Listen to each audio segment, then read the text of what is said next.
Nama budaya, salam kebajikan, dan salam sehat selalu untuk kita semua ya.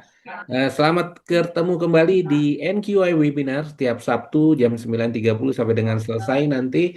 Yang baru pertama kali bergabung, saya ucapkan selamat bergabung di keluarga besar NQA. Yang sudah sering bergabung, terima kasih ya sudah bergabung di NQA Webinar. Mas Aldo, Mas Alfon, tolong dicek kalau ada yang bocor ya, tolong di mute. Oke, next Mas. Oke, ada sedikit rules atau aturan di webinar kita. Teman-teman nanti akan di mute. Namun jika ada pertanyaan atau ingin bertanya bisa via chat terlebih dahulu atau nanti jika Coach Aris memberi kesempatan untuk unmute bisa langsung bertanya ya. Kemudian kalau bisa menggunakan background yang sama dengan kita akan lebih bagus karena kita akan ada foto bersama nanti di akhir session agar bisa seragam. Kemudian tolong gunakan nama yang sesuai dengan namanya. Mungkin tadi malam digunakan suaminya, pasangannya, atau anaknya belum sempat dirubah. Tolong dirubah, di rename, digunakan nama yang sesuai. Sehingga nanti Coach Aris menyapanya dengan nama yang benar. Next. Eh, NQA adalah badan sertifikasi ISO. Bisnis utama kita adalah sertifikasi. Kita udah 37 tahun lebih di bisnis ini. Ya, udah 60.000 sertifikat lebih yang kita terbitkan di seluruh dunia. Dan kita beroperasi di 100 negara termasuk Indonesia. Jumlah karyawan kita kurang lebih ada 1.000 orang di seluruh dunia. Ini sedikit data statistik mengenai NQA. Next, Mas. Kita salah satu badan sertifikasi yang terbesar di dunia. Ya, kita ada beberapa region. Ada yang di Amerika, masuk ke region Amerika. Sementara di Eropa, masuk di region Europe, di bawah London. Sementara di Asia Pasifik, kita punya regional office di Shanghai. Next, Mas. Oke, perlu saya informasikan teman-teman, event kita pagi hari ini free alias gratis saat tidak berbayar. Namun, jika teman-teman ingin mendapatkan sertifikat seperti yang di kiri, ada sertifikatnya dalam bentuk e-sertifikat. Kemudian ingin mendapatkan materinya juga, materinya nanti daging semua isinya. Ya, biasanya juga Coach Aris akan kasih bonus-bonus, ada beberapa contoh dokumen, ada HR dokumen ya dalam bentuk PDF, Excel, dan ada Word file juga. Kemudian ada e-book juga yang related dengan topik kita di pagi hari ini. Kemudian rekaman ya, rekamannya juga teman-teman bisa dapat ya sehingga bisa diputar kembali mungkin esok hari atau bisa kapanpun diputar kembali. Ada sedikit investasi, investasinya nggak besar, hanya sebesar 150.000 rupiah saja. Caranya gampang, tinggal foto barcode ya. Nanti teman-teman akan mendapatkan eh, benefit atau modul-modul yang barusan saya info ya. Tapi sekali lagi, jika hanya untuk ikut saja event sekarang gratis ya. Teman-teman bisa ikutan dan ajak teman-teman yang lain untuk bisa ikutan di pagi hari yang luar biasa ini. Next, Mas. Oke, ini bonusnya ya. Jadi ada beberapa ebook ya. Ada dua ebook di sini, teman-teman bisa dapat. Kemudian ada form-form ya, contoh-contoh form karena Mas Haris pengen supaya teman-teman juga bisa langsung mengimplementasikan. Ada beberapa SOP juga nanti mungkin akan teman-teman terima ya dalam rangka untuk bisa mengimplementasikan. Jadi nggak hanya mendapatkan ilmu saja, tapi bisa langsung dipraktekkan nanti di esok harinya di perusahaan yang teman-teman jalani ya.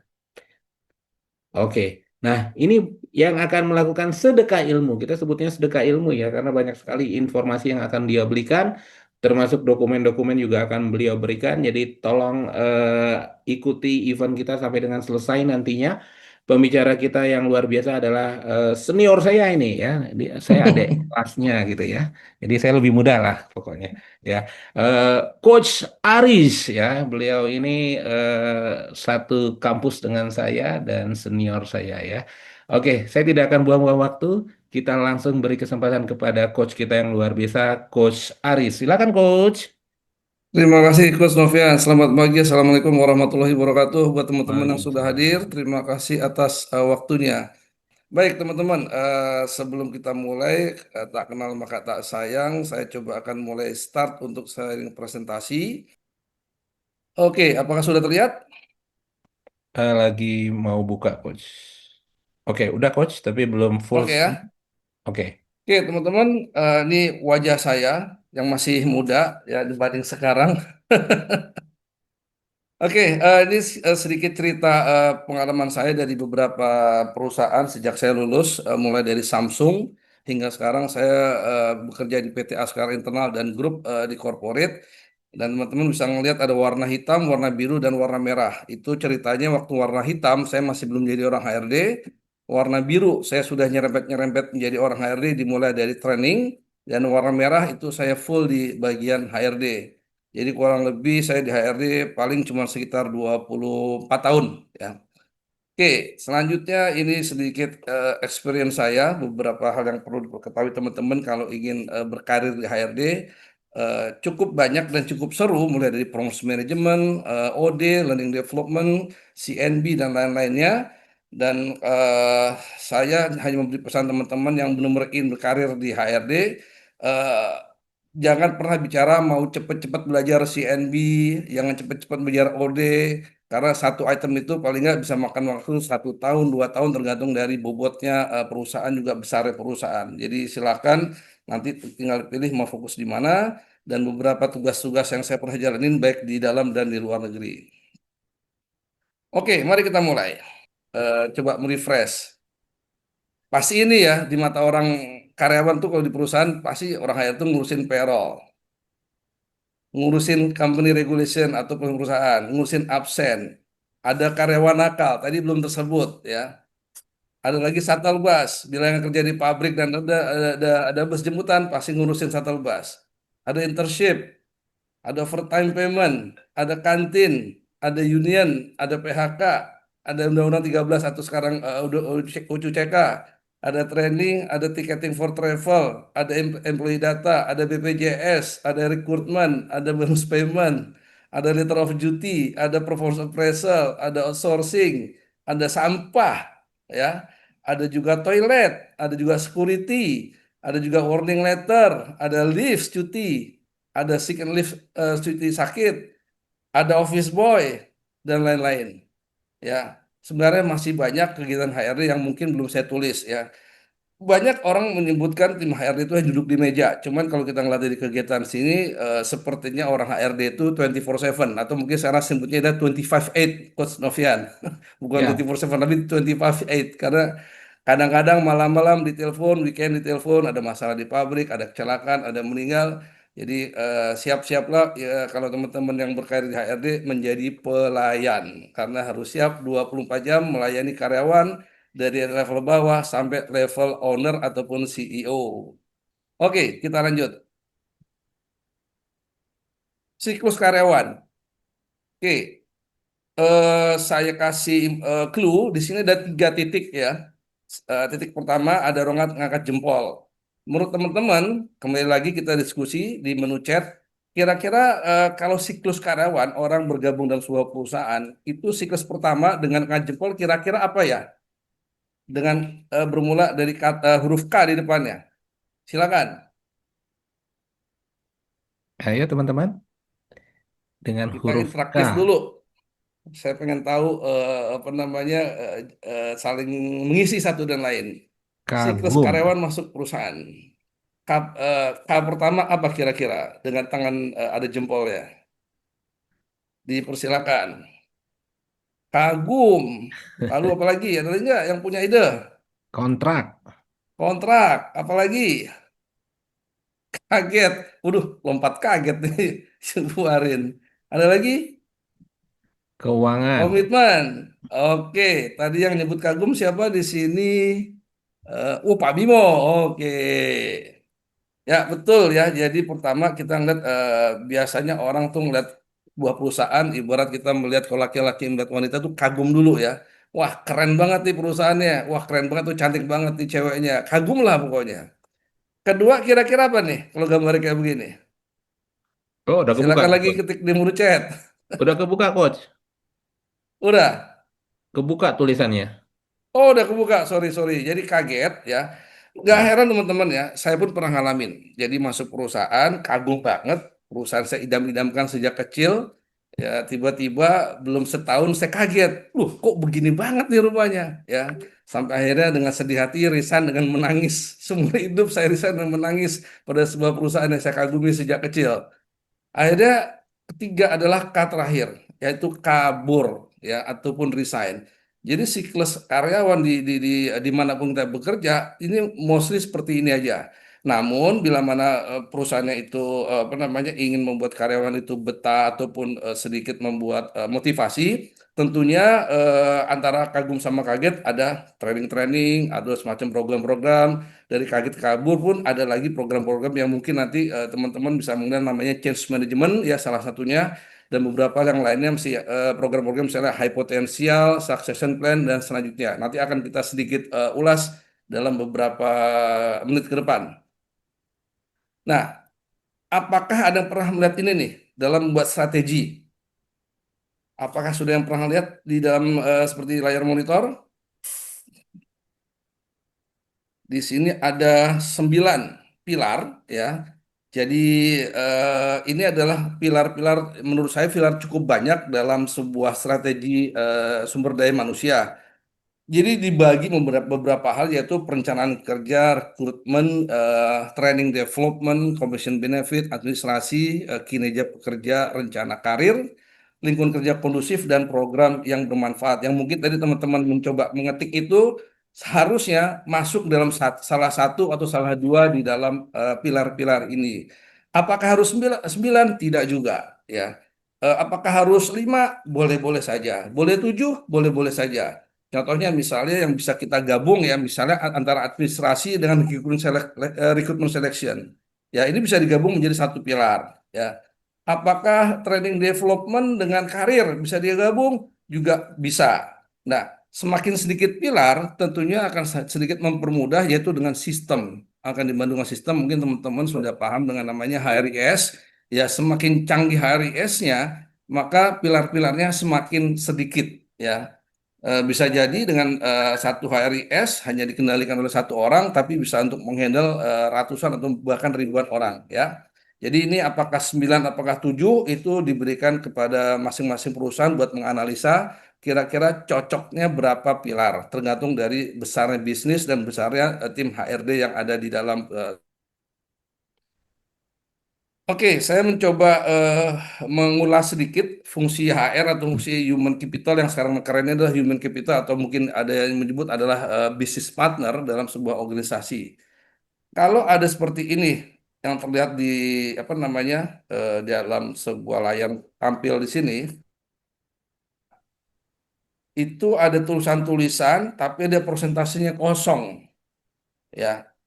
Antara mitra strategik, ya. Kira-kira HR-nya berapa persen, ya. Lalu lain departemennya berapa persen.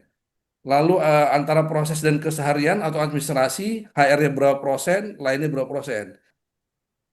Kita lihat. Nah, kurang lebih sama dalam mitra strategik, ya. Dalam administrasi, nggak cuma dua, rupanya menjadi tiga. Ada 50% HR-nya, ada pihak ketiga 30%, ada IT 20%. Ini mungkin pihak ketiga kita bisa menggunakan vendor, karena sekarang banyak item-item dalam HRD itu yang mungkin tidak ada di dalam perusahaan, tapi kita outsourcingkan ke vendor. Ya, misalnya payroll segala macam, itu bisa kita alihkan mungkin ke bank segala macam, yang akhirnya bisa mengurangi beban daripada perusahaan dalam pengaturan payrollnya itu sendiri. Kemitraan, nah kecil teman-teman HR. Ya, jadi konteks di sini kemitraan pelatihan promosi itu justru line manager yang paling tinggi. Ya, jadi misalnya teman-teman menemukan ada sebuah perusahaan atau sedang kerja di perusahaan bahwa mengatakan bahwa ini pelatihan tanggung jawabnya HR. Tar dulu lihat dari apanya dulu nih, ya. Kebutuhannya, apakah di pelaksanaannya? Kalau dari kebutuhan pelatihannya tentunya bukan HR, tapi adalah dari masing-masing line manager. Yes, sistemnya memang dibuat oleh HR. Yes, bagaimana menilai keberhasilan dari HR. Tapi bahwa siapa yang akan ditrainingkan, jenis apa yang ditrainingkan, kompetensi apa yang harus diimprove itu adalah tanggung jawab line manajernya. Sedangkan karyawan cuma 20%. Dalam arti ini ada karyawan menjadi objek yang menjadi kita akan improve ya untuk dari sisi pelatihan dan promosi atau sebagai kemitraan. Agen perubahan HR hanya 30%. Ya, line manager 40%. Kenapa 30%? line manager 40% karena kita melihat dari sisi departemen lain tidak hanya HR manager, tapi lagi-lagi bagaimana membuat budaya kerja, bagaimana deployment visi misi memang biasanya dimulai dari HR ya. Kenapa di sini ada konsultan? Ya, ini konsultan sebenarnya bisa kita hilangkan kalau, nah ini berdasarkan pengalaman saya bertahun-tahun kerja di HR. Kadang-kadang karyawan itu agak alergi kalau mendengar orang HR minta ini minta itu, ya tolong ya karyawan kita akan begini begini begini, perusahaan kita akan begini begini begini. Akhirnya pokoknya ini bisa-bisanya HR saja. Tapi bila mana kita panggil konsultan, Pak konsultan, Bu konsultan, tolong dong nanti pada saat ketemu karyawan ada pesen nih dari bos, ada pesen nih dari CEO, tolong disampaikan pesennya gini-gini, yuk langsung telan mentah-mentah tuh. Ya, ini based on pengalaman saya. Ya, jadi angka kosong 30% ini itu bisa dihilangkan bila mana tim di dalam perusahaan itu sudah saling bekerja dengan baik sehingga kita tidak membutuhkan konsultan untuk melakukan suatu improvement ya. Karena yang namanya perubahan itu berangkat dari karyawan itu sendiri, berangkat dari semua yang terlibat dalam sebuah perusahaan. Mudah-mudahan nanti kalau saya ada kesempatan, saya diberi kesempatan buat menjelaskan apa itu namanya change management. Jadi ini akan seru lagi, akan mengalami proses-proses dalam change management. Dalam Coach, coach. pertemuan ke depan ini saya mencoba menjelaskan yang simpel-simpel saja. Harusnya tadi saya menunjukkan ada 9 kotak atau 9 pilar. Di sini saya mencoba menjelaskan 6 dulu aja. Yang simpel-simpel. Sama adalah kalau kita sebagai di ruang HR adalah pencarian calon. Bagaimana perencanaan manpower planning, ya lalu bagaimana kita mencari sumber dayanya dari mana, apakah ada universitas atau lain-lainnya, dan bagaimana proses penerimaannya. Lalu orang sudah masuk ke dalam sebuah perusahaan, tentunya perlu dikembangkan, perlu dilatih apakah right man or in the right position ya lalu apakah orang ini high potensial, apakah orang ini menjadi succession di masa depannya, itu perlu dikembangkan. Berikutnya adalah penilaian kerja ya, orang sudah dilatih, kita sudah invest ya, lalu kita lihat bagaimana mereka sudah bekerja, bagaimana mereka kinerjanya, semuanya akan dinilai daripada item-item yang sudah mungkin terstate di dalam job description. At the end adalah orang tentunya ingin berkarir ya. Saya kok cuman staff doang, saya kok pengen jadi supervisor, gimana caranya? Nah, ini semuanya termaktub dalam proses-proses di dalam HRD. Berikutnya adalah pengakuan. At the end adalah berapa sih uang yang bisa saya terima atau mungkin total package atau total reward apa sih yang bisa saya terima antara yang benefit, antara yang tangible berapa rupiah atau yang intangible. Intangible ada yang tidak dirupiahkan. Banyak hal kira-kira misalnya kita bicara asuransi ya di dalam BPJS ya, lalu misalnya kita memberikan sebuah benefit kepada karyawan misalnya sudah kerja 10 tahun bisa cuti 2 bulan, itu bagian daripada total reward yang harus kita atur dalam sebuah mungkin peraturan perusahaan atau mungkin keputusan dari direksi ya. Jadi pengakuan CNB itu lebih kepada untuk bagaimana meretain karyawan untuk tetap bekerja pada perusahaan kita. Terakhir adalah hubungan industrial. Nah, ini adalah urat nadi yang tidak bisa dipisahkan. Jadi hubungan industrial ini suka nggak suka, meskipun teman-teman yang sekarang di HRD, meskipun ya, siapapun yang sudah jadi lead HRD, bahwa nggak perlu takut bahwa hubungan industrial ini selalu berhubungan dengan hukum ketenagakerjaan di Indonesia.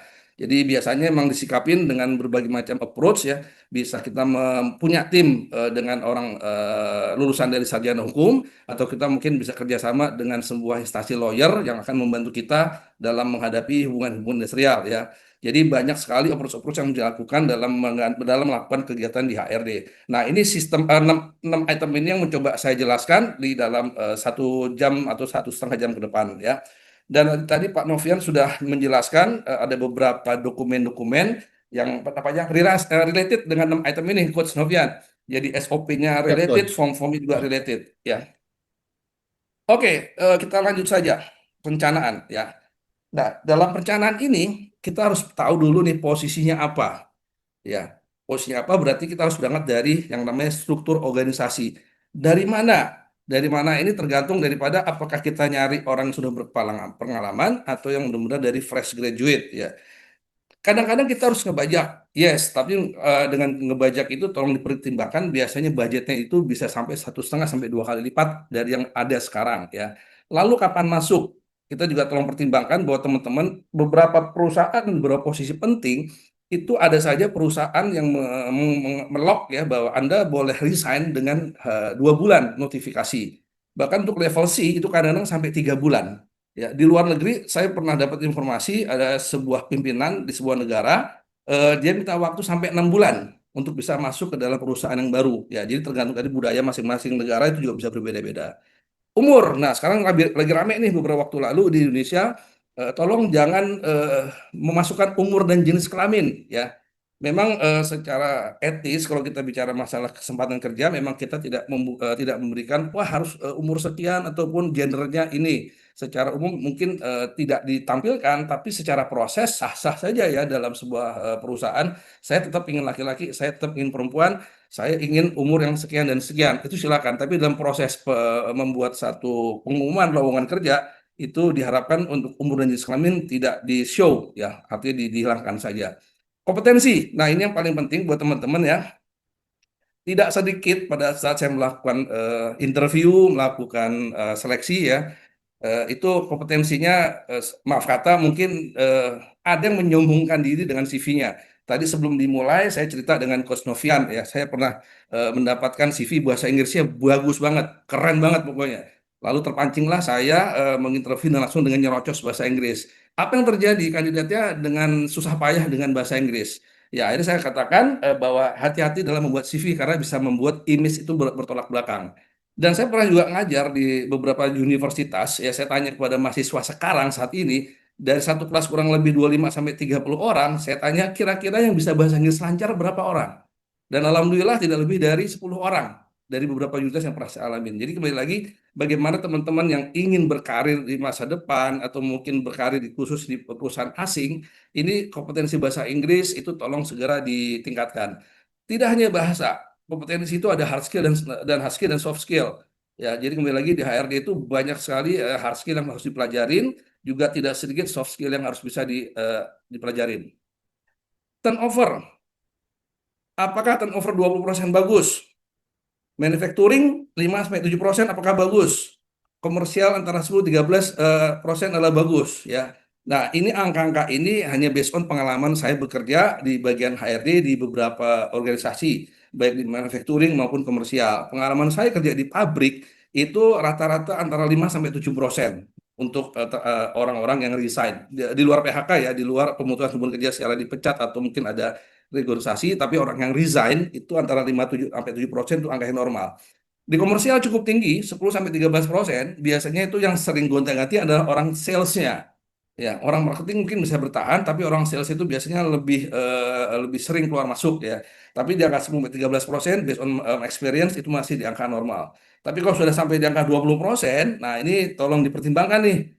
Ya, ini akan capek sekali teman-teman di HRD pada saat membuat perencanaan karyawan, lalu membuat manpower planning, budgeting juga akan sulit. Yang sering terjadi pada saat kita melakukan penerimaan itu kadang-kadang justru usernya yang membuat merubah agenda apa namanya agenda buat pertemuan. Nah, itu juga kembali lagi akan membuat bad image dari sebuah perusahaan bila mana sudah mendekati hari hanya atau sudah janjikan kandidatnya tiba-tiba jadwal dirubah. Bagaimana dengan turnover 0%? Ayo kita diskusi. Sedikit diskusi. Bagaimana teman-teman? Kalau turnovernya 0%, apakah bagus? Silakan diketik atau mungkin open mic. Oke, teman-teman bagaimana jika turnovernya 0%? Apakah bagus, apakah tidak? Langsung unmute aja mungkin ya. Biar Silakan. ada suara juga, monggo silakan. Apakah ada yang mau unmute? Silakan. Atau kalau masih malu-malu kucing boleh di chat. Apakah mungkin kira-kira turnover itu 0%? Bang Silakan. Novian, Lanjut, lanjut. Monggo Pak Andi. ya kalau saya belum pernah sih punya klien BUMN, tapi kalau prediksi saya BUMN itu mendekati 0%. Siapa yang mau keluar masuk BUMN kan dikit. Demikian, terima Ya, kasih. ada lagi? Ada lagi punya persepsi bagaimana dengan 0%? Terima kasih Pak Andi atas feedbacknya. Free to speak. Di sini open-openan aja. Silakan teman-teman. Ya bisa langsung unmute. Apakah memungkinkan kira-kira turnover itu 0% di sebuah perusahaan? Tadi Pak Andi sebutkan eh, kalau kemungkinan di BUMN memungkinkan gitu ya. Karena Ya, masuknya aja udah susah katanya ya. Kalau ninggalin kok kayaknya gimana. Dan emang BUMN kan related harus ke karir base ya. Jadi emang mereka ingin ke karir. Nah, yang permasalahan Tergantung. anak-anak sekarang nih ya Pak Aris ya. Betul sekali. Tim-tim ya anak-anak milenial dan lain-lain nih ya. Ya, Biasanya, ya. oke, Saya silakan. hari Rabu kemarin ikut ikut workshop Coach Novian dengan ada Yes. sebuah itu pada kita bikin ada grup discussion itu Mm-mm. rata-rata meja itu mengungkapkan sedikit keresahan dengan anak-anak Gen Z. Siap, siap, siap. Ya, ya. Artinya Ya. ada positif dan negatif. Kita ngeliat dari sisi positifnya mereka savvy teknologi, ya. Tapi dari sisi turnover rupanya tidak tidak sedikit yang mengalami bongkar pasang di Gen Z. Oh. Oke, dengan sini Pak Santu tergantung kalau star talent semua bagus, kalau mayoritas deadwood ya tidak bagus. Oke, thank you atas responnya. Jadi kalau 0% atau 0,5 atau di bawah 1%, based on pengalaman saya itu akan menyulitkan perusahaan. Ya, artinya apa? Ini orang bagus, tapi bagaimana buat ke depannya? Bagaimana buat 5 tahun ke depan? Bagaimana buat 10 tahun ke depan? Ya, akhirnya waktu di tahun 2009 2010 kita akhirnya menawarkan pensiun dini kepada orang-orang yang mungkin membuat kita buat peraturan di peraturan perusahaan untuk teman-teman yang sudah kerja minimal 10 tahun dengan usia sekian itu dipersilakan untuk mengambil pensiun dini. Ya, itu juga dipersilakan. Jadi program pensiun dini itu juga untuk mengatasi bagaimana terjadinya pergerakan karyawan jangan sampai angka mendekati 0%. Nah, tadi Pak Andi, thank you atas komennya tentang di BUMN dan segala macam. Saya nggak berani komen karena saya belum pernah kerja di BUMN sehingga saya nggak tahu sifat dan budaya kerjanya. Saya 100% kerja di perusahaan apa namanya swasta sehingga paling nggak bisa pengaman-pengaman saya itu untuk 0,1% itu sangat-sangat berat pada saat kita mengatur high potensial dan change over dalam talent review-nya. Nah, ini saya langsung saja yang namanya PHK itu konotasinya kan orang-orang salah, bukan salah, artinya seringkali eh, jelek banget ya, PHK ya. Padahal yang namanya PHK itu ada yang seperti di layar ini ya, pengunduran diri namanya PHK, pensiun itu namanya PHK, meninggal, diberhentikan, akuisisi, peleburan, PT tutup pilot, sakit berkepanjangan, kasus pindah, itu namanya PHK, karena adalah pemutusan hubungan kerja, based on dari PP 35 tahun 2021. Jadi pada saat kita dipecat ya, ya udah bilang aja saya dipecat kok ya.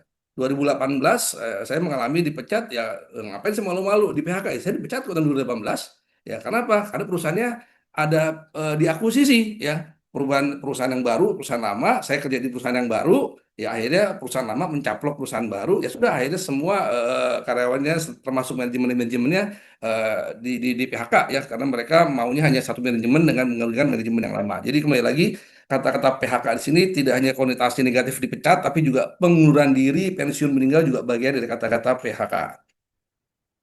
Perencanaan karyawan ya, manpower planning yang melihat dari struktur organisasi. Jadi kadang-kadang eh, kita hanya pengen saya merekrut orang ini segala macam, posisinya apa segala macam mungkin tidak jelas kan. Nah, biasanya kalau yang akan terjadi nanti pada saat orang sudah masuk baru ketahuan bengkaknya bagaimana. Nah, disarankan pada saat kita mau rekrutmen itu harus jelas dulu struktur organisasinya bagaimana, lalu posisinya juga bagaimana ya, juga mencari calon sesuai dengan kompetensi ya, ini juga sedikit banyak akan butuh waktu ya, karena untuk mencari yang 100% plek itu akan sulit sekali. Kadang-kadang atasan yang usernya itu mereka tidak mau meluangkan waktu untuk mendevelop orang-orang baru yang baru direkrut, entah itu dari fresh graduate maupun orang yang sudah pengalaman, rata-rata mereka sedikit agak relaktan buat yang namanya development, tapi mau nggak mau ya seperti yang saya bilang tadi ya, kalau kita ingin ngebajak tentunya akan menggunakan budget yang luar biasa besar. Mencari calon sesuai dengan latar belakang atau pengalaman ya, jadi kembali lagi antara kompetensi dan cari latar belakang pengalaman itu emang agak-agak sulit yang mencari 100%. Contohnya dari 2 bulan terakhir ini saya mencari orang yang bukan benar-benar artinya pernah pengalaman di organization development. eh, Orang yang pengalaman cukup 3 tahun 4 tahun itu rupanya tidak terlalu banyak dalam level staff, tapi mungkin untuk level-level yang manajer mungkin ada banyak ya. Tapi untuk level tertentu, untuk level yang mungkin staff 3 4 tahun untuk OD itu mungkin agak rare di lapangan. Atau mungkin juga karena kondisi saat ini banyak perusahaan yang tidak ada OD-nya sehingga mereka masih belum expose apa namanya pengalaman di OD-nya. Perencanaannya ini kita lihat lagi ada beberapa jenis struktur organisasi. Nah, yang di kanan atas yang ada warna kuning dan hijau, kira-kira ini sistem struktur organisasi macam apa nih? Yang kiri bawah normal ya. hierarki biasa. Nah, kira-kira yang di kanan atas ini ada warna biru, kuning, hijau, kira-kira apa kita sebutkan apa nih? Monggo, silakan. Oke teman-teman, ada dua gambar struktur di sini organisasi. Kalau yang kiri bawah kayaknya normal ya. Yang ditanyakan yang sebelah kanan yang ada warnanya, yang ada kuning dan hijau ini struktur organisasi yang dalam bentuk apa? Silakan via chat dan bisa langsung unmute. Silakan. Atau kalau saya tebak-tebak buah manggis, oh Matrix itu ada. Pak Matrix. Bimo jawab 100% bener ini, Us, senior soalnya. luar biasa Thank you Matrix. Pak Bimo. Ya, ini disebut Nasdaq Organization ya. Jadi ibaratnya ada pabrik X dan pabrik Y. Nah, A ini adalah mungkin departemen HRD dan departemen mungkin supply chain ataupun finance. Ya, jadi Matrix Organization itu lebih kepada lean organization ya. Jadi di pabrik X dan pabrik Y itu nggak ada orang HRD-nya, tidak ada orang finance-nya, tidak ada orang supply chain-nya. Ya, mereka fokus untuk produksi ya, untuk hal-hal yang kira-kira untuk menghasilkan produk. Nah, departemen A dan B atau mungkin C dan D adalah departemen-departemen supporting yang bisa mensukseskan daripada pabrik-pabrik X dan Y tersebut. Ya. Oke, dokumennya apa saja ya? Ada job desk pertama, ada tujuan, tanggung jawab, undang, dimensi, hubungan kerja, persyaratan kualifikasi yang kita sebut juga dengan kompetensi. Pertanyaannya simpel kok, mungkin bisa tolong jawab. Siapa sih yang buat job desk, teman-teman? Siapa sih yang buat job desk? Monggo, dipersilakan. HR. Siapa lagi yang punya persepsi? Selain HR ada nggak? HR bersama business owner, karyawan bersama lain atasannya, HR dan user dan HR, wah dibalik-balik, user atau kepala tim, ayo ada lagi, ayo, mungkin ada punya Director, HR on director. director, waduh, director mesti ngurusin job desk. Oke, terima kasih atas responnya teman-teman ya. Jadi yang namanya job desk itu, sorry, pencet. Job desk itu adalah tanggung jawab utamanya adalah atasan karyawannya. Ya, atasan karyawan misalnya posisinya adalah HR staff. Berarti yang membuat job desk adalah HR pimpinan HR-nya, HR leader-nya. Karyawan warehouse. Berarti yang membuat job desk-nya adalah manajer warehouse-nya atau pimpinan tertingginya di warehouse tersebut. Ya, nah mereka membuat dan diverifikasi dengan karyawannya. Bener nggak tugas Anda gini segala macam? HR itu hanya sebagai tukang pos. Ya, format dari HR. Ya, format sudah disahkan oleh teman-teman yang sudah ISO, pasti sudah disahkan oleh MR. Ya, nah HR kembali lagi memverifikasi kedua, apakah sudah sesuai dengan job desk-nya. Ya, FR memverifikasi apakah job desk-nya sudah sesuai dengan bisnis proses yang sudah ada di ISO. Jadi kalau kita bicara siapa tanggung jawab job desk adalah atasannya daripada karyawan tersebut. Ya, jadi teman-teman yang masih punya konsep HR yang buat, tolong segera dibuang jauh-jauh. Ya, 2008 saya pernah beradu argumen dengan seorang manajer produksi di mana manajer produksi ini bekerja dari nol, dari masih tanah sampai jadi pabrik dari tahun 96 ke tahun 2008 berarti dia kerja sudah 12 tahun. Ya, saya ketemu beliau di sebuah perusahaan asing. Lalu pada saat ada rekrutmen dia minta tolong saya, Pak Aris tolong buatin job desk-nya. Kaget saya. Wah, ini kok job desk yang suruh buat? Ya udah akhirnya saya buat ala saya. Ya, akhirnya terjadilah perdebatan. Tapi saya pancing, saya pancing, saya pancing. Akhirnya dia baru menyadari bahwa rupanya job desk itu adalah tanggung jawab daripada manajer pimpinan departemennya. Jadi teman-teman silakan nanti yang teman-teman yang di HR bisa mentraining kepala departemennya untuk bisa membuat job desk dengan benar. Nah, ini sourcingnya dari mana kandidat ya, ada dari LinkedIn, dari kampus, dari WhatsApp group ya, atau boleh dari referral, dari Facebook, IG dan lain-lainnya. Dan teman-teman yang sebagai orang rekrutmen, tolong aktif juga dalam melihat kelakuan-kelakuan kandidatnya. Ya, saya pernah punya rekan ya men-sharingkan informasi bahwa orang ini sudah bagus, di tesnya bagus, terus dia iseng-iseng ngecek, saya lupa di IG ataupun di Facebook ya. Ada satu foto atau film saya lupa, dia menyakiti seekor binatang ya, dan itu langsung di reject sama HR-nya. Jadi kembali lagi kadang-kadang medsos itu bisa positif bisa negatif, dan kita bisa melihat mungkin orang yang di luar daripada kita udah interviewnya tadi bagus tapi mungkin di medsos bicara lain. Jadi kembali lagi untuk tim rekrutmen untuk lebih berinisiatif ekstra kerjanya untuk mencari kandidat dalam segi behavior. Nah, ini kembali lagi proses-proses yang umum ya. Ada kandidat, lalu ada seleksi dokumen, ada interview dan tes lainnya, cek referensi kandidat jika diperlukan, ada penawaran gaji dan lain-lain, lalu finalisasi. Nah, jadi teman-teman, sorry, pencet. Nah, di sini pun harus kerjasama dengan usernya ya. Mencari kandidat ada tugas HR ya. Setuju saya. Tapi seleksi dokumen tidak hanya orang HR ya. User pun harus dilibatkan untuk melihat CV-CV yang kita berikan kepada si orang tersebut. Jangan sampai versinya HR ada 10 menurut orang HR bagus, lalu dikasih ke usernya 10-10-nya, tiba-tiba usernya, oh ini kok HR-nya brengsek banget nih, 10-10-nya nggak sesuai. Atau mungkin dari 10 ada cuma dua yang sesuai. Nah, lagi-lagi pada saat rekrutmen sebaiknya dokumen-dokumen CV-nya pun disaringkan kepada usernya. Interview, tes, dan lainnya. Nah, kalau tes lainnya memang itu adalah hak prerogatif daripada HRD dan user. Contohnya kalau user adalah minta kompetensi teknisnya, tentunya user lebih tahu. Misalnya contohnya accounting ataupun financial. Saya pengen tes akun misalnya balancing atau mungkin control segala macam, itu dipersilakan mereka untuk mengetes dengan cara financial ya. Kalau tes yang umum, kayak psikotes segala macam, itu adalah hak prerogatif dari HRD. Interview, nah ini kadang-kadang juga diperhatikan, kadang-kadang HRD sudah capek-capek melakukan suatu janjian dengan si kandidat, tiba-tiba usernya, aduh, tiba-tiba tolong dong dirubah jadwalnya, event pun itu akan kurang bagus dari proses image-nya. Cek referensi kandidat itu boleh dipakai, boleh tidak. Saya sih biasanya melakukan cek referensi kandidat itu biasanya untuk manager up. Ya, lebih enak yang ngetes sebenarnya adalah headhunter karena dia independen ya. Tapi misalnya nggak pakai headhunter pun kita bisa ngetes secara langsung. Biasanya saya gunakan untuk yang manager up. Penawaran gaji itu adalah untuk offering. Nah, ini juga teman-teman tolong diperhatikan ya. Offering letter itu tidak ada dasar hukum. Ya, jadi pada saat misalnya udah offering letter, terus tiba-tiba ada keputusan, waduh nggak jadi nih kita ngerekrut, lalu kita kasih tahu, udah kita kasih tahu ke kandidatnya, meskipun tadi kandidat sudah menerima offering, tapi itu boleh kita tolak atau boleh kita batalkan, karena offering letter tidak ada belum ada ikatan, ya, jadi masih bisa apa namanya masih bisa kita gagalkan. Ini yang banyak tidak diketahui oleh orang-orang HRD dan para kandidat ya. Tapi bila mana sudah agreement, employee agreement, itu udah saling mengikat. Jadi untuk teman-teman yang mungkin dalam proses resign atau mungkin punya jodoh baru, kagum dengan perusahaan yang baru, pastikan dulu menandatangani employee agreement ya, baru kita menyatakan resign. Karena kalau teman-teman baru offering letter tiba-tiba nanti dibatalkan, itu tidak ada dasar hukum untuk bisa menuntut perusahaan yang menerima. Finalisasi adalah kesepakatan di mana kita sudah berjodoh dan sudah janjian ketemu di hari pertama kerja itu kapan. Lalu terjadilah induction di perusahaan yang baru.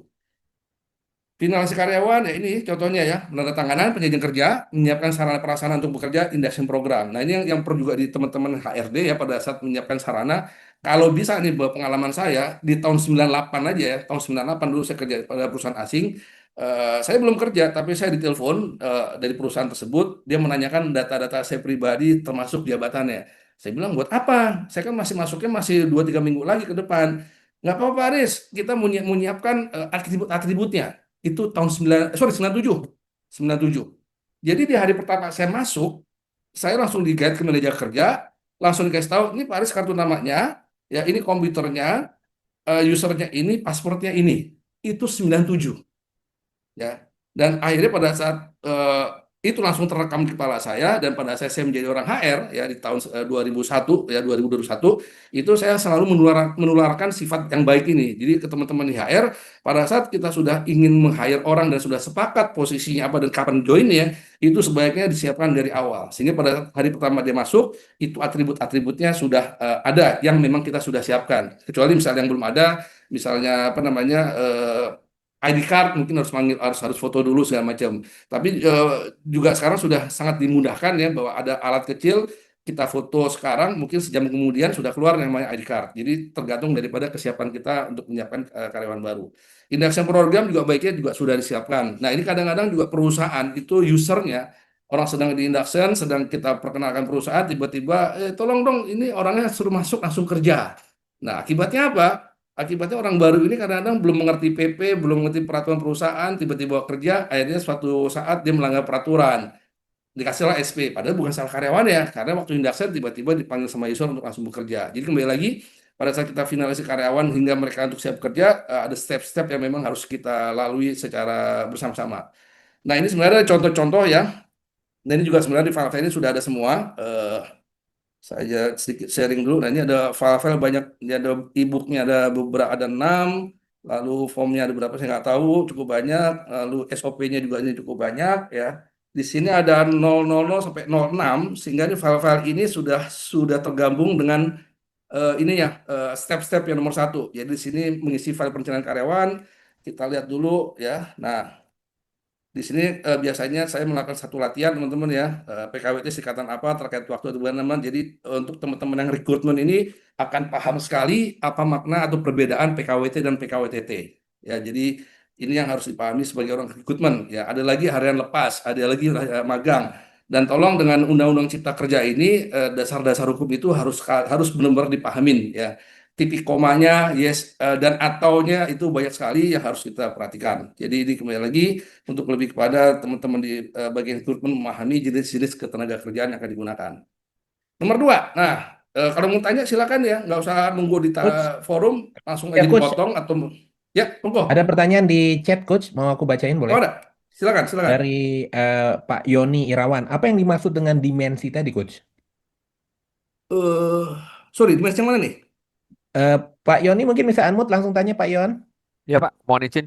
Tadi yang di bagian job desk tadi, Pak Novi. Oh, Oh, di Di, bagian job di dimensi. Ya, ya, dimensi jadi gini, Pak. Kadang-kadang orang itu kan harus melakukan satu approval ya. Melakukan approval, Kewenangan pasti matriks Pak ya. approval. Ya, jadi dia sampai di mana, lalu terkait masalah misalnya tangible, dia ada approvalnya sampai di mana, matriksnya apakah sebagai approval, apakah sebagai supporting, apakah sebagai discussion, itu juga perlu diperjelas, Pak. Ya, jadi kembali lagi Oke. antara struktur, job desk, dan bisnis proses itu memang harus kita sinkronisasikan. Nah, ini biasanya yang melakukan itu adalah tim OD, Pak, tim Organization Development. Jadi OD itu ada yang berada di dalam HR, ya, ada juga yang sebagai di luar HR. Ya, pengalaman saya dulu, saya di luar HR. Jadi ibarat kayak pasukan Densus 88 lah kalau OD-nya itu. Ya, Jadi ya. kita bisa membantu, tapi kadang-kadang disalahartikan sama orang, Pak. Ini ke orang Oke. orang orang OD kok banyak maunya, banyak, banyak nanya, banyak itu. Padahal kita ngebantu dalam sisi pembenahan job desk, dalam sisi pembenahan bisnis proses. Itu kira Pak Yoni. Ya, siap. Terima kasih Pak. Oke, ada lagi dari Bu Ida Wahyu. Ibu Ida mau langsung unmute, langsung bertanya, monggo Mbak Ida. Atau saya bacain? Oke, Ya, ya. Yang memastikan job desk sesuai dengan KPI-nya siapa, Coach? seru ini. Ini seru banget ya. Jadi nanti di kalau nggak salah step ketiga kita bicara masalah kinerja ya. Jadi kita harus memastikan dulu antara bisnis proses, struktur job desk sih harus satu kesatuan dulu nih. Nah, apapun yang tertulis di dalam job desk itu akan menjadi KPI ya. Jadi yang menentukan memastikan antara job desk KPI itu benar adalah kembali lagi atasannya dulu nih. Ya, atasan daripada manajer daripada karyawannya. Ya, karena harus dilihat linkage-nya. Memang banyak terjadi linkage antara KPI perusahaan turun ke departemen, turun ke orang atau individunya, kadang-kadang putus setengah jalan. Nah, ini kadang-kadang apa namanya perlu penyesuaian atau perlu semacam mungkin itu ya refreshment. Bagaimana kita menurunkan eh, KPI dengan benar. Contohnya paling gampang gini nih, kita bicara masalah cost control. Cost control di finance itu kan suatu hal yang dewa banget. Apa sih yang dikontrol? Apa sih cost control di HR? Nah, itu kira-kira jembatannya apa tuh? Cost control di finance, tapi di departemen HR kira-kira apa yang dikontrol? Banyak teman-teman. Ya, kita bicara masalah listrik, kita bicara masalah ATK, kita bicara masalah kantin, kita bicara masalah shuttle bus. Nah, itu adalah breakdown daripada cost control yang ada di finance. Jadi benar-benar harus dipastikan si manajernya harus paham dulu nih job desk dan KPI-nya. Ini kadang-kadang juga saya juga apa namanya pernah mengalami bahwa banyak sekali manajer yang mungkin belum paham apa itu mana job desk dan KPI ya. Bahkan saya pernah memberikan training dalam sebuah perusahaan BUMD ya, BUMD, saya pernah ngelihat banget mereka punya 17 KPI. Kaget saya. Saya tanya hire manajernya, "Bu, emang orang ini 17 orang ini 17 item ini mereka bisa pulang dan bisa tidur nyenyak ya?" Sampai begitu. Karena pengalaman saya 5 aja udah berat, 5 aja itu udah sulit sekali. Nah, tapi budaya kerja di tempat itu rupanya memang Pak, di kami kalaupun sudah 100% bagus, harus tetap ditulis KPI-nya. Kenapa begitu, Bu? Kalau nggak ditulis, ntar karyawan tidak melakukan. Nah, udah itu artinya sudah budaya tuh. Jadi mas sudah budaya perusahaan, memang kalaupun sudah bagus, udah 100% ya tetap ditulis. Tapi menurut kalau pengalaman saya dan besok pemahaman saya, KPI itu setiap tahun, setiap 2 tahun bisa berubah tergantung dari kebutuhan. Apa yang kita fokuskan dalam pengembangan organisasi. Itu kira-kira jawaban yang pertama.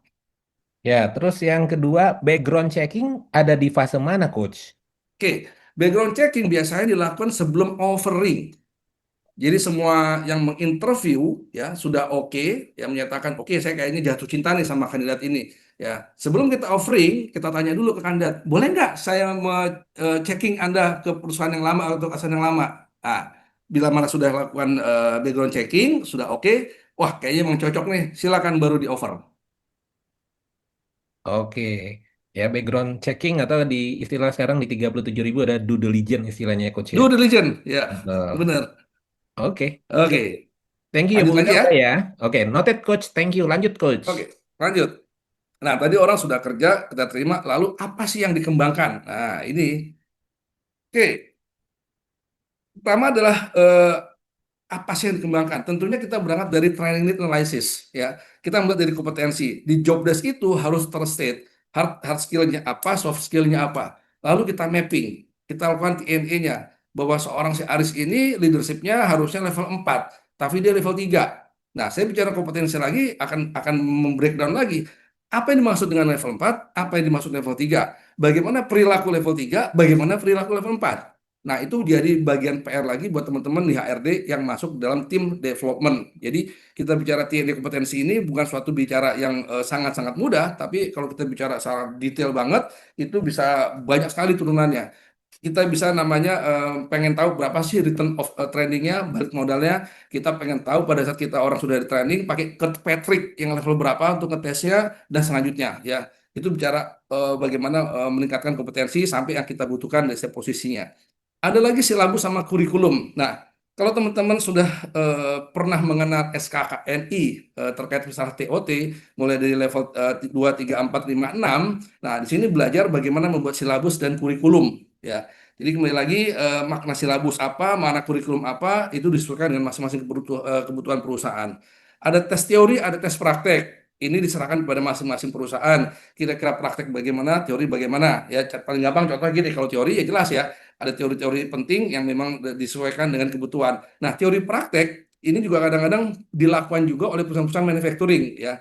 Teman saya di daerah Balaraja itu dia menyewa sebuah instansi kecil-kecilan melakukan suatu tes praktek pada saat dia sebelum diterima atau proses penerimaan ya. Jadi pengen lihat basic knowledge secara praktik karyawan itu bagaimana. Lalu penugasan ya, dalam sisi penugasan pun kita bisa ngelihat dia tugasnya apa, dia perlu ditrainingkan apa segala macam. Jadi ini saya memberikan 4 item kira-kira pelatihan apa yang dibutuhkan. Mungkin ada kelima, mungkin ada keenam, tergantung dari perusahaan bagaimana menciptakan pelatihan itu sendiri. Yang paling gampang adalah kalau kita punya matriks kompetensi, itu udah paling gampang. Ada core kompetensi, ada hasil kompetensi, ada soft skill kompetensi. Nah, ini kita bicara proses-prosesnya, ada proses analisa, ada perencanaan, pelaksanaan, dan evaluasi.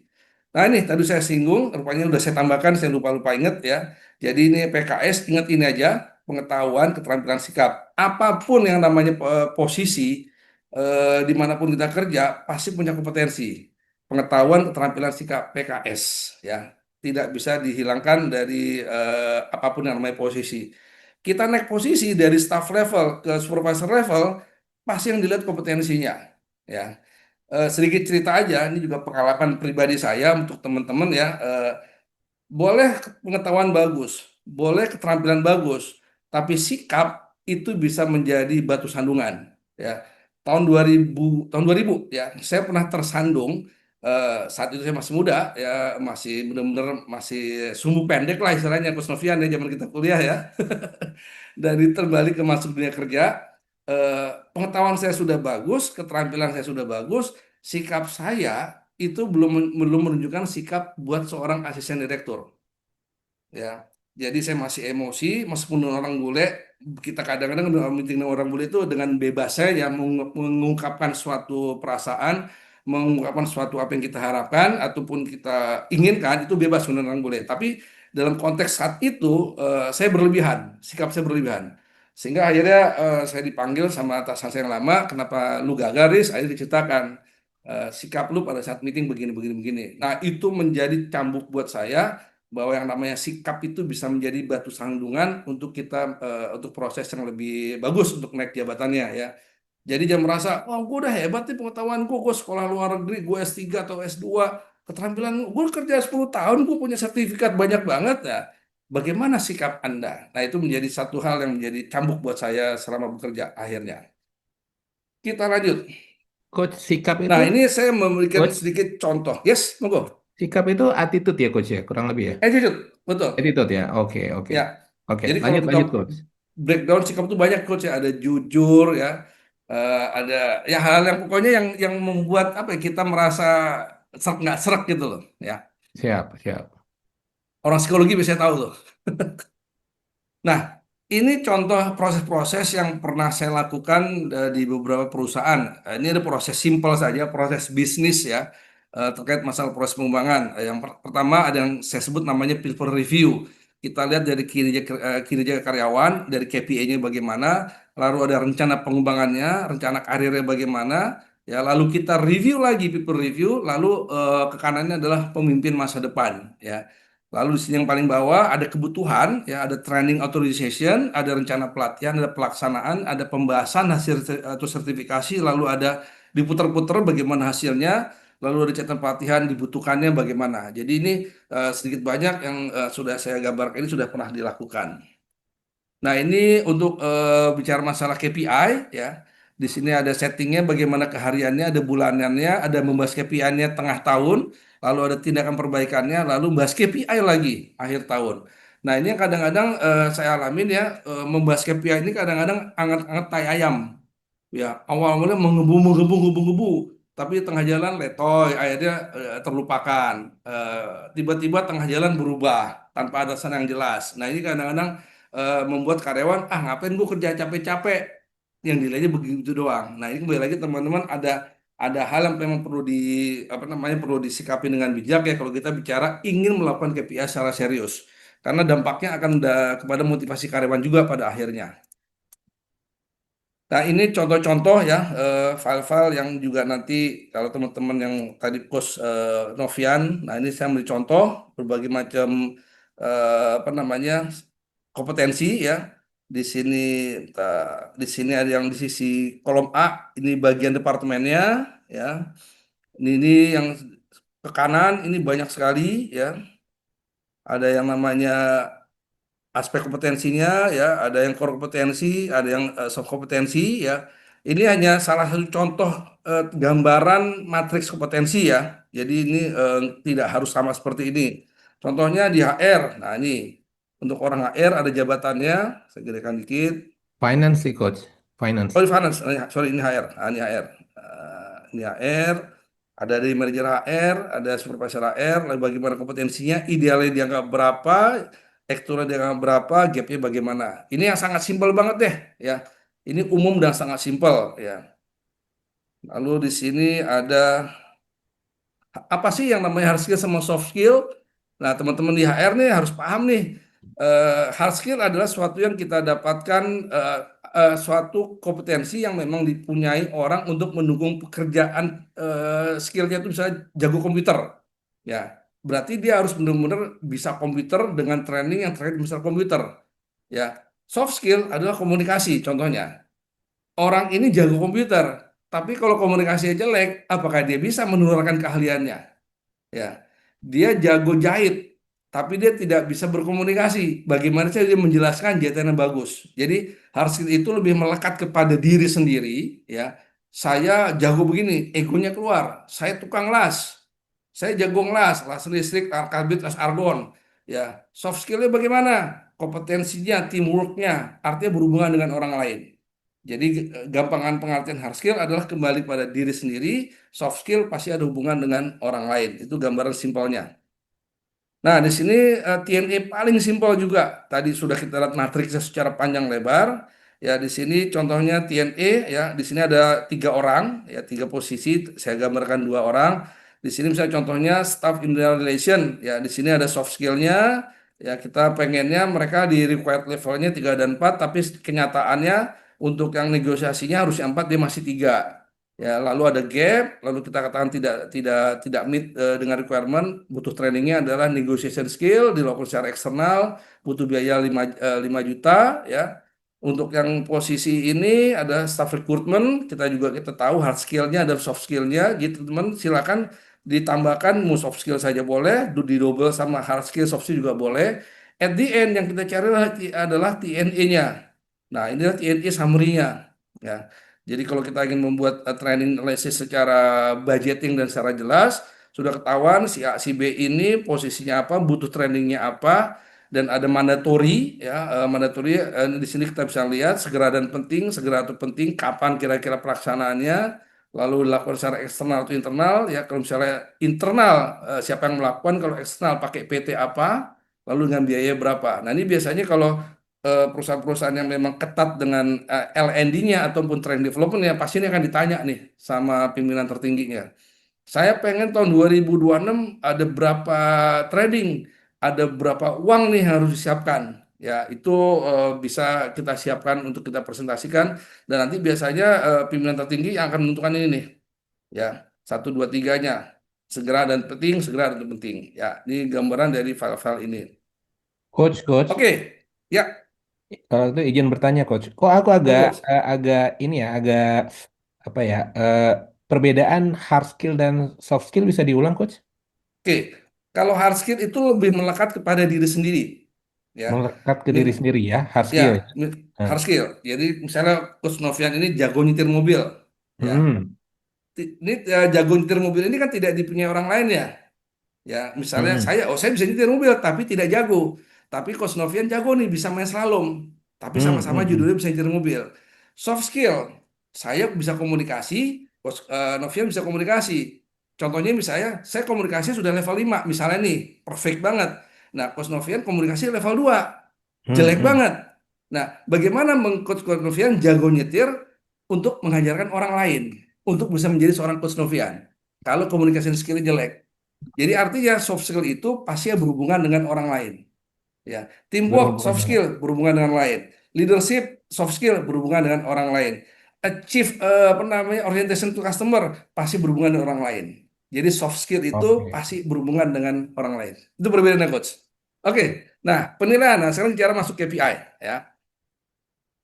Ujung-ujungnya adalah PDCA, teman-teman. Apapun konsep kerja, dimanapun kita yang namanya kerja itu ujungnya PDCA. Tadi saya menyinggung masalah Malcolm Badrit, saya menyinggung EFGM. Itu sebenarnya ujungnya PDCA.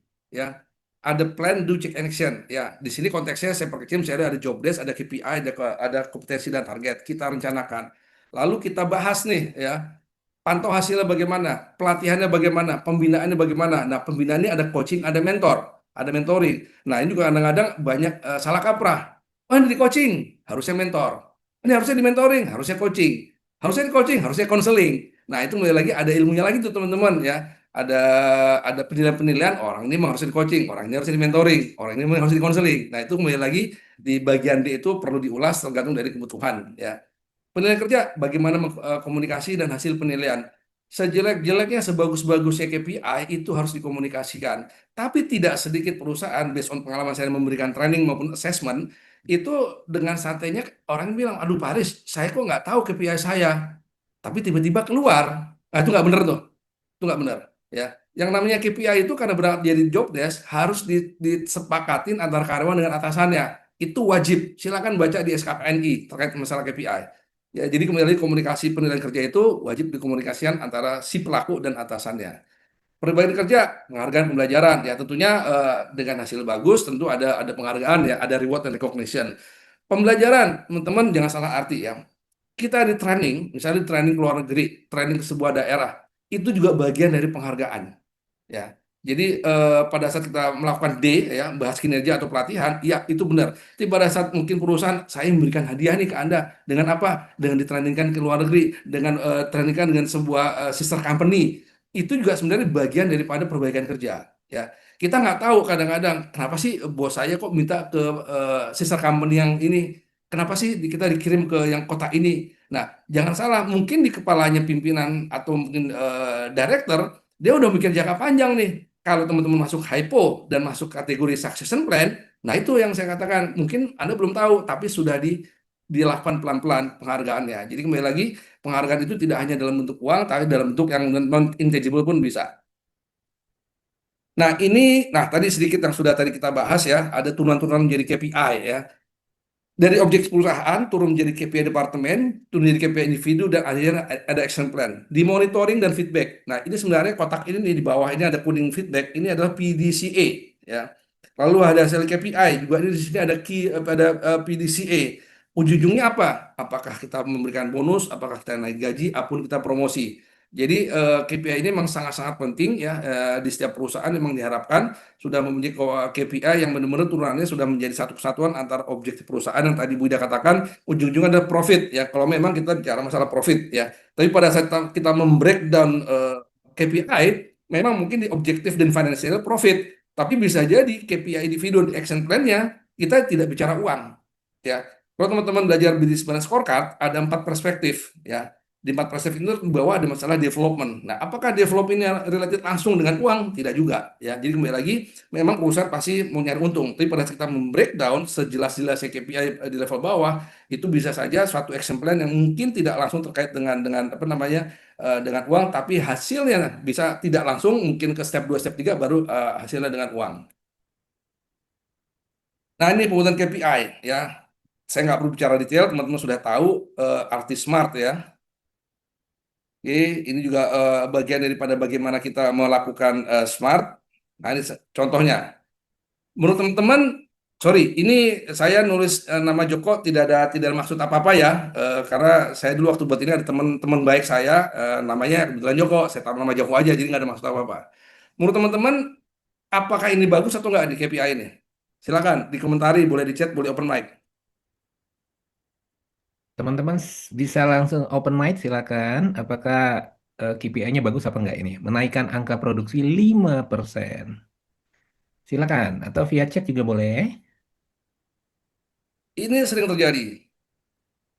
Simpel. Silakan Oh, kamu teman-teman. orang produksi, naikin produksi 5%. Orang quality, ya, turunkan Kurang kurang bagus coach kata Pak Sayuti. Ini kurang Pak bagus. Sayuti jauh sekali nih dari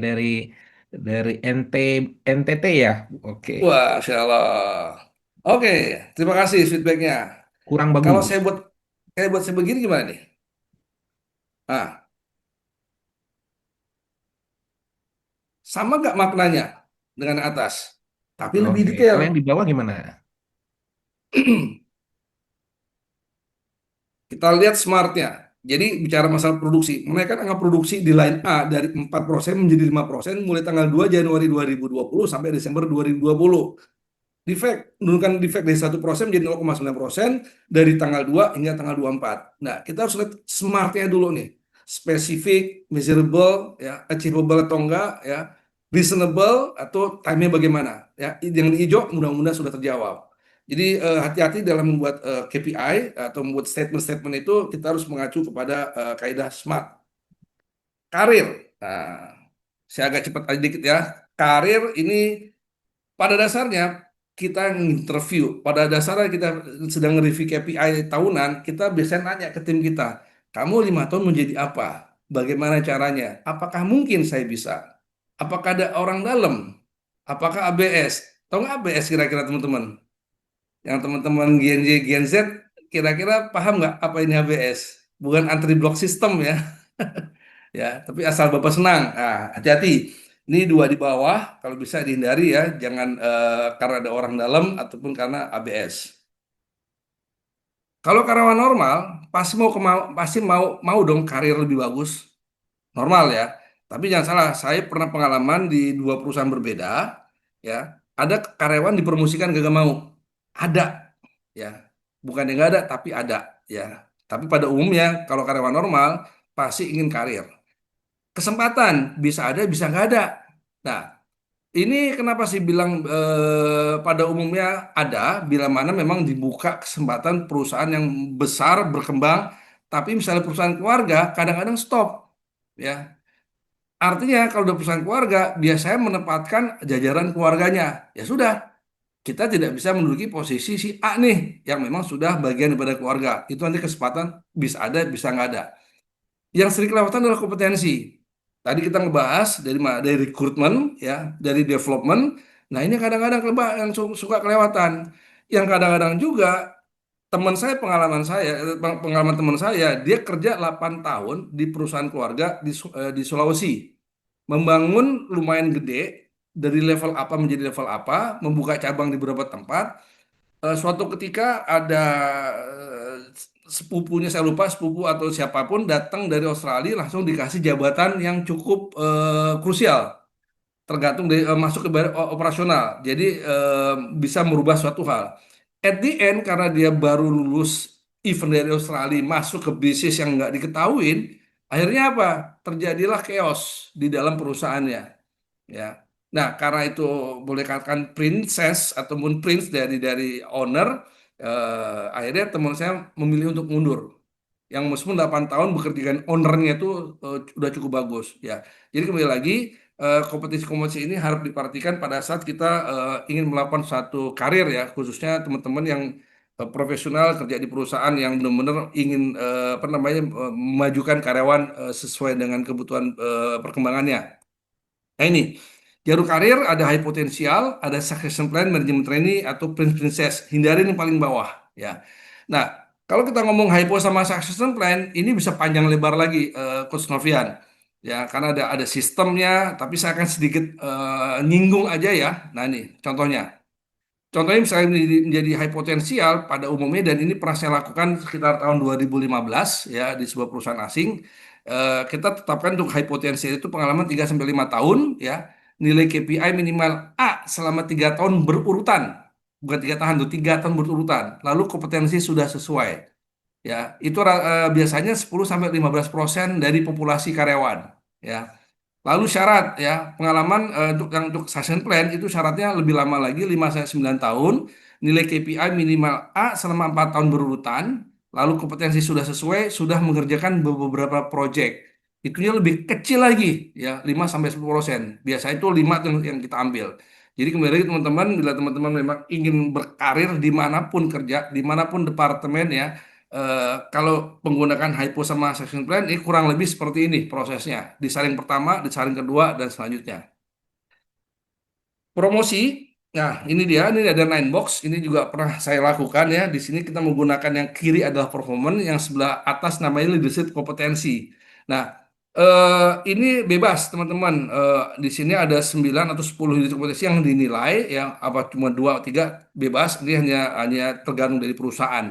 Nah, pada saat teman-teman memapping karyawan-karyawan, itu sebaiknya karyawan itu yang bisa kita pertemukan adalah yang di kolom warna kuning nih. B, B plus sama B, ya. Jangan ada di C min, ini udah deadwood nih, ya. Kalaupun ada di C 5% dan di C 10% ini, ya, ini masih mungkin bisa kita dongkrak entah ke yang B kanan atau yang B tengah, ya. Tapi jangan pernah ada di sini. Nah, ini yang tadi saya sempat singgung, kapan kita mengcoaching, kapan kita mementoring, kapan kita mengkonseling. Nah, di sini bisa bermain. Dan di hypo ini rata-rata adanya di yang kolom A ini nih, ya.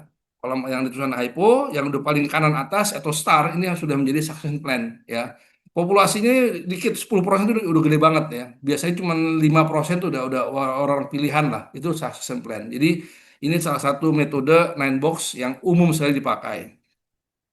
Nah, ini saya sedikit cerita bagaimana kita ingin mempromosikan, ya, succession plan yang juga pernah saya lakukan.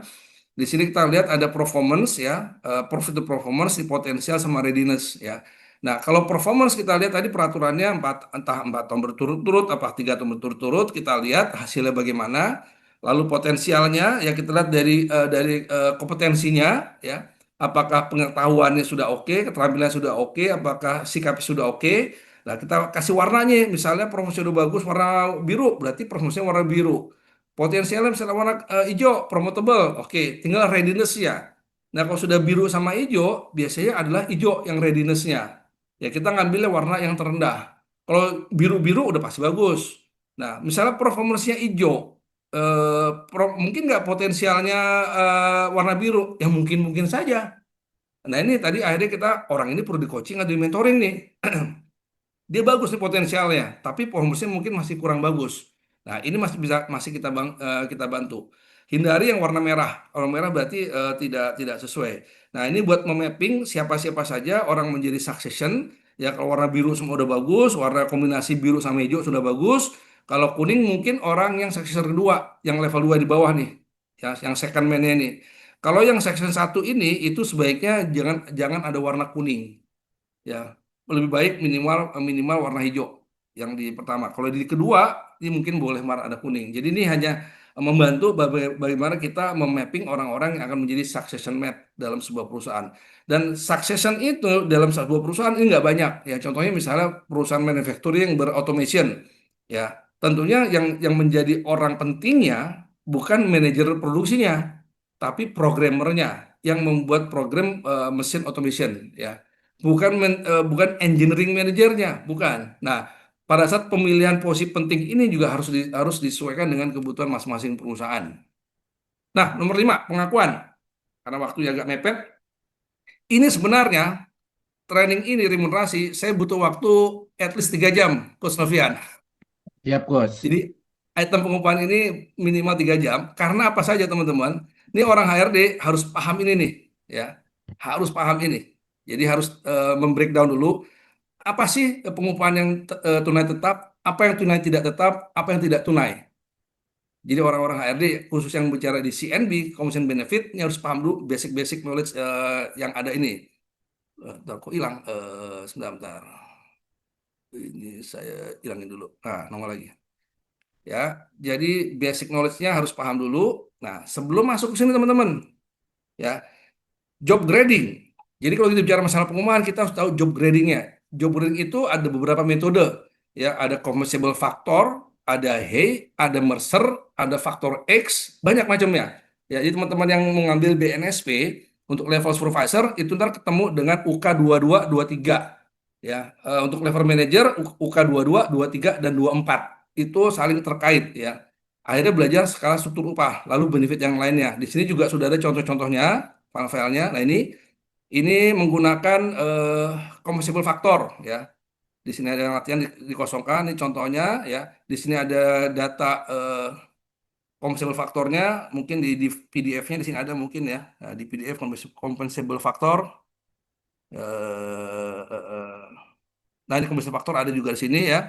Nah, ini bagaimana kita buat menentukan atau belajar job grading ya. Mulai dari posisi terendah, ini contoh saja, bukan berarti staf HR itu jelek, bukan, ini hanya sebagai contoh saja.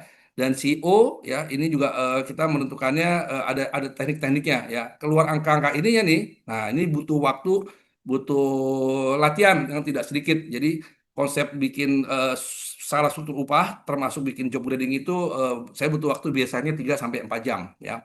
Lalu di sini ada contoh lagi. Nah, ini 2 titik ya, metode 2 titik misalnya 5 juta. Nah, ini enak ini adalah misalnya kita gaji tertinggi taruhlah misalnya 50 juta, 55 juta ya. Nah, di sini misalnya tertingginya di level 20 ya. Berarti angka 20 angka 55 juta ini ada di angka di 20. Nah, udah langsung keluar sendiri. Ya di sininya yang dipakai karena kita di sini 20. Pak, mas saya 25, ganti aja 25. Berarti angka 55 jutanya ada di 25. Oke. Pak, di sini saya lebih, Pak. Ada 65 juta. Ganti 65 juta. Berarti 65 juta ada di angka 25. Ya, ini metode dua faktor. Dua faktor betul. Lanjutnya di sini ada apa lagi? Ah, di sini total reward, ya, CNB. Nah, ini juga sangat penting buat teman-teman yang kerja di apa namanya bagian CNB. Sebelum kita menentukan angkanya, kita mapping dulu nih. Kita checklist dulu ya masing-masing jabatan ini dapatnya apa, BPS dapatnya apa atau enggak, sahamnya dapat atau enggak, bonusnya dapat atau enggak, dan selanjutnya. Ya, jadi diisi dulu XXX sebelum kita menentukan berapa rupiahnya atau misalnya CAR. CAR ini misalnya kita bisa intangible benefit ya. Jadi ada perusahaan yang memberikan COP, ada yang memberikan uang juga ada, tergantung dari kebutuhan perusahaan masing-masing. Petrolnya juga ada, memang ada lamsam, pokoknya sebulan sekian juta atau mungkin bisa di reimburse setiap saat sesuai dengan kebutuhan tergantung levelnya juga. Health insurance ini bukan BPJS tapi yang swasta ya, apakah dapat HP tidak HP, ada yang ngasih bentuk dalam bentuk voucher, dalam bentuk cash juga ada. Jadi kembali lagi kita mapping dulu nih supaya tidak ada kesalahan nanti pada di payroll-nya ya. Nah, ini contohnya dikosongkan nanti kalau teman-teman mengisi silakan. Nah, Berikutnya dari sini kalau udah ketahuan begini, ntar tinggal diganti di HRS-nya tinggal diganti dengan angkanya. Nah, pertanyaan teman-teman, boleh nggak nih, misalnya CEO ini saya hilangin, boleh nggak? Silakan dijawab. Teman-teman, tolong Bagaimana? bantu jawab. Kira-kira kalau THR-nya dihilangkan, boleh nggak? Silakan. Nggak. Itu ada nggak katanya. Mbak Zuleha. Nggak katanya, Coach. Alasannya apa? Alasannya apa, Mbak Zuleha? Mbak Ida, silakan di-unmute. Kenapa nggak boleh? Regulasi pemerintah, Coach. Oke, ya, pada dasarnya memang tidak boleh, tapi kalau ngeliat ini terkesan tidak ada THR kan ya. Nah, bagaimana menyikapinya? Nah, betul ya, benar tidak boleh. Tapi bagaimana menyikapinya kalau terkesan kita tidak bayar THR? Gimana menyikapinya? Teman-teman, gimana menyikapinya kalau kita tidak bayarkan, tapi tidak melanggar regulasi juga, gitu ya? Mungkin ya solusinya seperti apa ya, Coach ya? Ya, dianggap tidak bayar, tapi sebenarnya bayar. Nah, solusinya bagaimana? Apakah teman-teman bisa bantu? Mangga, silakan. Ada solusi nggak? Boleh chat Ini juga biasanya terjadi di level C, ya. di level C Bag- ya. Ya, daripada nego-nego. Tuh, THR kan harus dibayar. Jadi Ganti bonus sesuai bonus kemampuan sesuai perusahaan. kemampuan perusahaan, Coach. Oke, jadi teman-teman, THR memang secara undang-undang kita harus bayar, ya. Bagian dari negosiasi si level kadang-kadang, tolong ya THR saya dibagi 12. Jadi dimasukkan kepada komponen gaji. Boleh nggak? Boleh. Ya, saya beberapa kali melakukan seperti itu. Yang si level ya. Aris, saya nego boleh nggak? Boleh. THR saya dilebur tiap bulan boleh nggak? Oke, saya tanya dulu sama bos saya yang di negeri seberang. Ya, ya meskipun saya mengokekan, tapi karena saya punya bos, ya saya harus approval dulu nih sama bos HR yang di negeri seberang. Ya, nanya, Riz, ini against the law nggak? Enggak, karena apa? Kita bayar juga kok. Secara harfiah kita bayar. Tapi memang tidak dibayar, tidak segelondongan di hari yang sama, tapi dibagi 12. Hanya untuk lebih daya tarik untuk apa namanya, untuk si level. Jadi itu cara menyikapinya. Nah, kalau orang bule sama sekali nggak boleh. Kenapa? Dia kerja di Indonesia pakai kitas, ya. Tapi bisa terjadi orang bule kerja Indonesia menggunakan local employment. Misalnya apa? Orang bule laki-laki nikah dengan orang Indonesia. Nah, pada saat itu dia menyatakan saya pakai lokal aja, itu juga boleh. Nah, sejak pakai lokal itu jadilah undang-undang bisa menjadi dapat THR. Ya, kembali lagi di perusahaan bisa menyikapi dari situasi dan kondisinya ya, itu dari kebutuhan. Oke, jadi tadi pertanyaan udah kelewat ya, Gus, kayaknya. Tadi ada pertanyaan apa tadi? Commercial factor. Nilai dari kombinasi faktor ada kriteria ada. Nah ini Bu, saya nggak bisa dijelaskan di forum ini ya karena sangat panjang penjelasannya Bu, sangat panjang. Dan kalau ntar saya lupa di CNB saya di bulan apa ya Coach Novian ya, saya lupa lupa inget deh. Nanti itu akan saya sharingkan bagaimana menghitung CNB menggunakan kombinasi faktor dan ada Excel-nya yang sudah semi otomatis. Jadi tinggal tinggal pilih daripada kita harus manual membuat cek sana, cek satu, cek dua, cek apa namanya matriksnya banyak banget. Nah, saya sudah nyiapkan apa namanya Excel-nya yang semi otomatis. Nanti mungkin ada kebutuhan silakan ngomong ke Coach Novian ya, nanti bisa kita kita kondisikan untuk belajar mengenai CNB. Oke, lanjut ya. Nah, di sini juga ada salary guide. Ini teman-teman sudah saya update ada salary guide tahun 2025 ya. Nah, ini contohnya yang dari Michael Page dari 2005 yang baru. Nah, teman-teman orang HRD, nah, saya tekankan teman-teman yang orang HRD nih ya, kalau mau kerja di HRD di bagian komben, tolong mentalnya harus siap ya. Karena kalau ngelihat belum siap ngeliat gaji orang, ntar butuh paramex, butuh obat panas dingin nih ya kalau belum ngeliat gaji orang. Apalagi ngeliat gaji orang bule ya. Wah, jadi kembali lagi pada saat teman-teman nyemplung di HRD di bagian komben, itu harus siap-siap ngeliat gaji orang dan tidak boleh sakit hati. Ya, kaget, si gaji si bule ini gila banget ya, 3 digit, waduh, enak banget ya dia dapat bonusnya sekian ratus juta, wah, ya jadi kembali lagi untuk teman-teman yang akan di CNB ini, tolong siapkan mental ya. Jadi kembali lagi ini ada training tersendiri ya, yang buat satu halaman yang sekarang ada di layar, ini butuh waktu training sendiri dan tidak sedikit ya. Oke, tapi modul-modulnya sudah ada, sudah diberikan, paling nggak sudah bisa menjadi bahan buat belajar. Nah ini tujuan komisi benefit adalah menarik karyawan untuk bergabung, mendorong untuk prestasi tinggi, mempertahankan ya, artinya retaining karyawan, lalu membuat karyawan sejahtera dan bangga, dan mempermudah administrasi. Lalu sesuai dengan hak dan kewajiban internal dan eksternal equity. Nah, internal equity artinya membandingkan antara posisi satu dan yang lainnya. Tadi yang saya katakan dengan menggunakan salah satunya composable factor, ada Hay, ada Mercer dan lain-lainnya. Nah, kalau external equity berarti teman-teman akan menggunakan salary guide itu tadi yang benchmarking tadi, yang salary survey. Catatan buat salary survey, pada saat kita ngeliat gaji di salary survey, jangan dipakai 100% angkanya. Angkanya adalah berkisar antara dari 70 sampai 85%. Ya, saya lupa tahun berapa ya, 2014 atau 2016, saya lupa, sekitar tahun begitu. Saya diminta CEO saya ikut untuk saya survei, tapi bilang, Riz, angkanya tolong jangan 100%. Ya, angkanya berkisar antara 75 sampai 80 90. Itu message seperti itu dari atasan. Jadi kembali lagi, kalaupun ada angka yang di survei itu, angka apa namanya yang dipakai angka sekitar minimalnya 70 lah, 70 atau 75. Jadi jangan ditelan mentah-mentah itu angkanya. Lalu juga beberapa faktor ya untuk CNB, ya ada kinerja tahunan, ada inflasi, ada UMR, ada kelompok industri, juga ada kemampuan perusahaan. Jadi teman-teman yang kerja misalnya di banking, jangan pernah membandingkan dengan kerja di mining, nggak bisa. Kerja di manufacturing, jangan pernah membandingkan di manufacturing macam-macam. Manajemen elektronik, manufacturing mobil, jangan pernah dibandingkan, pasti akan beda ya. Lalu kerja di misalnya di style, di keramik dibandingkan dengan bank, pasti akan beda. Jadi kembali lagi teman-teman, pada saat teman-teman membandingkan, wah kok gaji temanku gede nih, lihat dulu industrinya apa. Oil company mining, jangan ditanya deh, itu memang primadona. Orang pasti akan ke sana kalau mau gajinya gede. Tapi ingat, kompetensi juga harus bagus ya. Juga tergantung dari kemauan dan kemampuan perusahaan itu bisa menjadi besar kecilnya pendapatan yang kita terima atau total reward. Nah, kalau ini mungkin nggak terlalu panjang ya, di sini terkait masalah industrial, ini bagaimana kita menjaga hubungan baik antara pekerja dengan karyawan atau pekerja dengan pengusaha, antara BOD dengan direktur dengan karyawan, intinya supaya kerjanya itu lancar-lancar aja, tidak terjadi masalah ya, tentunya juga ada instansi terkait ya. Dari sini saya menggambarkan simpel saja bahwa hubungan-hubungan itu antara pengusaha dan karyawan namanya bipartit ya.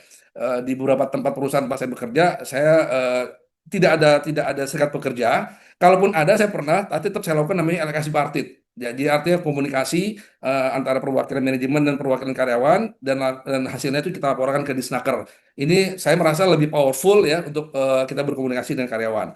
Jangan sampai tripartit. Ya, kalau tripartit itu berarti udah ada masalah, berarti ada pihak ketiga yang keluar, yang join, artinya biasanya dari Disnaker udah masuk ya, udah masuk dalam proses tripartit tersebut. Lalu perundang-undangan. Nah, teman-teman yang nantinya juga akan menjadi lead HR, meskipun bukan orang hukum, suka nggak suka ya. Saya anak mesin ya, dengan Coach Novian itu kita sama-sama anak mesin ya. Tapi pada saat saya memutuskan saya masuk HR, suka nggak suka, saya belajar tuh perundang-undangan ya. Berapa banyak pasal, berapa banyak undang-undang, perubahan outsourcing, perubahan apa UCK segala macam, suka nggak suka. Jadi saya pribadi saya nggak mau tergantung dengan seorang legal di dalam tim saya. Saya pengen bisa nih, tapi juga saya perlu bantuan ya. Di beberapa perusahaan saya juga akhirnya di approve juga dengan menggunakan lawyer dari pihak luar, dan kita gunakan sesuai dengan kebutuhan ya. Saya juga pernah punya tim lawyer, tim saya waktu saya kerja di bagian komersial. Kenapa saya butuh tim lawyer legal langsung di saya? Karena beda antara industrial dengan komersial, itu beda sifat ya. Kalau yang industrial, yang di manufacturing itu lebih kepada mungkin buruh karyawan, jadi lebih kepada bagaimana menyikapi hal-hal yang bersifat teknis di lapangan. Tapi kalau misalnya yang komersial itu lebih kepada MOU, ya, karena kita punya customer berbagai macam industri dan berbagai macam tipe, sehingga kalau saya menggunakan apa namanya lawyer akan lebih mahal. Akhirnya saat itu saya punya tim legal sendiri untuk memahami bagaimana membuat MOU di bagian komersial.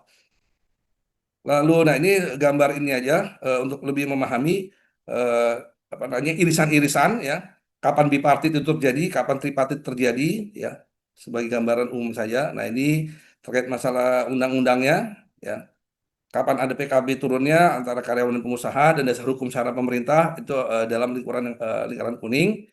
Dan sini ada resume UCK dari Apindo, teman-teman cara belajar undang-undang yang sudah apa namanya sudah disampaikan. Kayaknya itu yang terakhir, Coach Novian. Ya, ya benar. Thank you atas Oh, waktunya, mungkin saya akan bacakan paparan. silakan. Teman-teman sekali lagi, event kita ini gratis alias free alias tidak berbayar karena ini bentuk sedekah ilmu yang diberikan oleh Coach Aris ya. Namun jika teman-teman ingin mendapatkan sertifikat, e-sertifikat, kemudian ingin mendapatkan materi yang tadi tuh yang isinya daging semua, kemudian ada e-book juga yang related dengan topik kita pagi hari ini serta form-form ya, contoh form, contoh SOP dan ada bentuk-bentuk yang tadi ditampilkan teman-teman bisa mendapatkannya. Ini ada sedikit investasi, investasinya nggak besar, hanya 150.000 rupiah saja. Plus, sorry, satu lagi, ada rekaman. Mungkin teman-teman tadi nggak full mendengarnya, ingin mendengarkan ulang, ada rekamannya. Nah, ada investasi sebesar 150.000 rupiah saja. Caranya gampang, tinggal foto barcode-nya. Nanti teman-teman akan terkoneksi ke Mas Aldo atau Mas Alfon untuk mendapatkan hal-hal yang di atas ini. Monggo. Silakan, Mas, lanjut. Next. Oke, nah ini dua ebook yang teman-teman bisa dapatkan juga. Jadi ada ebook, ada form-form, contoh-contoh form ya. Jadi bisa memodifikasi form-form yang mungkin teman-teman udah gunakan sekarang, bisa ada tambahan atau ada sisi lain dari bentuk formnya. Kemudian ada juga SOP-SOP ya, contoh-contoh SOP yang teman-teman bisa peroleh nantinya ya. Oke, nah tak ada gading yang tak retak teman-teman. Kita butuh inputan dari teman-teman semua dalam rangka kita bisa improve dari waktu ke waktu untuk webinar kita yang luar biasa di pagi hari ini. Teman-teman tolong lakukan evaluasi dan tolong isi beberapa pertanyaan di sana. Caranya gampang, tinggal foto barcode-nya. Nanti teman-teman akan terkoneksi dengan pertanyaan-pertanyaan. Tolong bantu kami dalam rangka kami bisa improve lebih baik lagi ke depannya. Silakan teman-teman, foto barcode-nya dan isi beberapa pertanyaan di sana dan kirimkan. Jangan lupa di send ya, dikirim ke kami. Oke, next Mas. Next.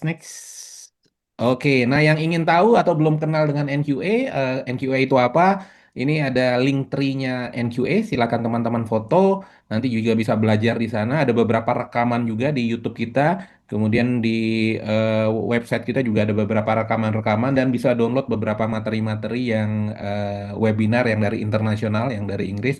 Silakan ya. Caranya gampang, tinggal foto barcode dan teman-teman akan terkoneksi nantinya. Next. Nah, ini event eh, minggu depan ya. Minggu depan ini lebih fokus ke leadership ya. Judulnya adalah kepemimpinan yang rendah hati. Pembicaranya adalah Coach atau Abi Erik, biasanya dipanggil dengan Abi Erik Samsul Rizal. Beliau akan membawakan di Sabtu depan. Teman-teman tolong dicatat ya, waktunya adalah di Sabtu depan. Yang ingin daftar lebih awal biar nggak lupa silakan difoto barcode-nya dan langsung daftar untuk Sabtu depan. Ya, jamnya sama 9.30 sampai dengan 11.30. Next, Mas. Next. Oke, kalau ini event berbayar ya. Aduh, tulisannya kecil banget ya. Tanggalnya 23 sampai 25 Juli ya.